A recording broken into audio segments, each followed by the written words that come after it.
بسم اللہ الرحمن الرحیم۔ سیاسی ویژن یا سیاسی بصیرت کہہ لیجیے، بڑا بول نہیں بول رہے، بس دس بستہ عرض کر رہے ہیں کہ شروع سے یعنی لڑکپن سے ہم نے جس سیاستداں کو ناپسند کیا اور اس وقت کیا جب اس کا طوطی بول رہا تھا، تو چند ماہ یا چند سال میں ہی ہم درست ثابت ہوئے۔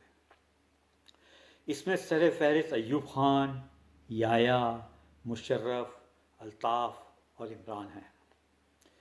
مخالف تو کئی اوروں کے بھی رہے ہیں، لیکن شدت ان میں خصوصاً عمران میں ہی نظر آئی۔ آج ہم چند باتیں یا واقعات نو کے قلم پر لا رہے ہیں جو بے ربط ہی ہیں، لیکن ربط پیدا کرنے کا ٹاسک قارئین کو دے رہے ہیں، اور یہ کہتے ہوئے کچھ اپنے دل پہ بھی زخم کھاؤ، میرے لہو کی بہار کب تک۔ لیکن ساتھ یہ بھی بتا دیتے ہیں کہ ربط نہ بھی ہو تو کوئی فرق نہیں پڑے گا، ان واقعات کو اپنی معلومات میں اضافہ سمجھ لینا۔ ہم عادتاً واقعات کا تسلسل قائم نہیں رکھتے، بلکہ جب جو یاد آیا بیان کر دیتے ہیں، اب کوئی پہلے تو کوئی بعد میں۔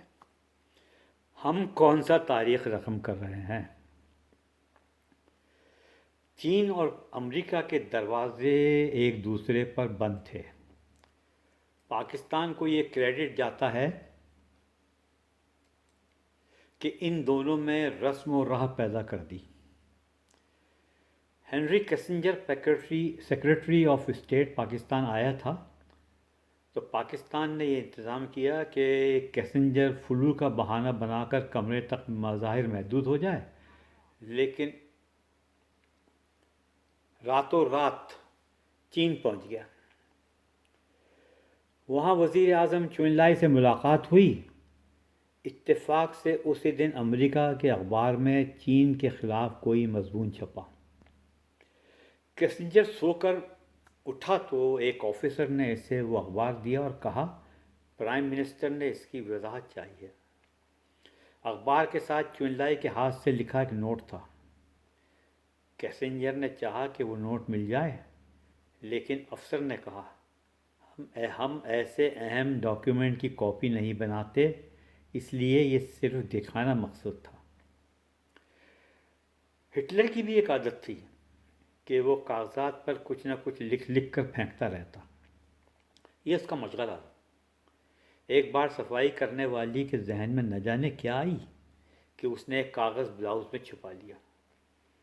1 گھنٹے بعد ہی گestaپو نے اسے گرفتار کر لیا، کیونکہ ہٹلر کے روم کی ویسٹ پیپر باسکٹ میں ایک کاغذ کم تھا۔ گestaپو وہاں موجود کاغذات کا حساب رکھتی تھی۔ اس صفائی والی کے ساتھ کیا ہوا کہہ نہیں سکتے، کیونکہ ہٹلر کے طرفدار لکھتے ہیں سرزنش کر کے چھوڑ دیا تھا۔ وہ جو ہٹلر کو ظالم اور ہولوکاسٹ کو حقیقی بنانا چاہتے ہیں، وہ کہتے ہیں کہ اسے فائرنگ اسکواڈ کے حوالے کر دیا گیا تھا۔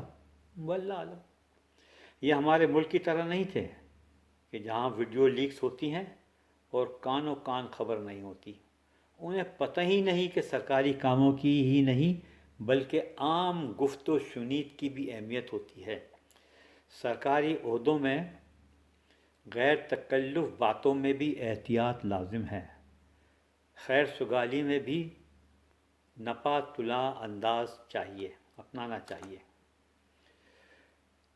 ہمارے سیاستدانوں کو ایوان اور اسٹیج کا فرق ہی نہیں معلوم۔